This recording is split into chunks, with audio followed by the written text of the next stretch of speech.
আজকে আমি বানাচ্ছি ধাবা স্টাইলে মাশরুম পনির। এইটা খেতে খুবই টেস্টি হয়। বড় সাইজের মাশরুমগুলোকে 4 পিস করে নেব আর ছোট সাইজের মাশরুমগুলোকে 2 পিস করে নেব। তারপরে এটাকে একটু ধুয়ে নেব। পনিরটাকেও কেটে নিয়েছি। ফ্রাই প্যানে তেল গরম করে মাশরুমটাকে আগে ভেজে নেব। ভাজার সময় এটাতে দিয়ে দেবো নুন আর হলুদ। হালকা করে মাশরুমটাকে ভেজে নেব। মাশরুমটাকে তুলে নিয়ে ওইটার মধ্যেই পনিরটাকেও হালকা করে ভেজে নেব।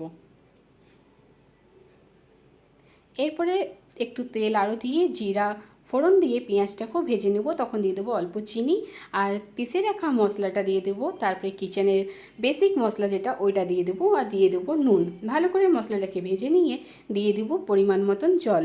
জলটা যখনই ফুটে আসবে তখন ওটাতে পনির আর মাশরুমটাকে দিয়ে আর একটু ফুটিয়ে নেব। আর উপর থেকে দিয়ে দেবো ধনেপাতা। ব্যাস রেডি হয়ে গেল স্পাইসি টেস্টি মাশরুম পনির।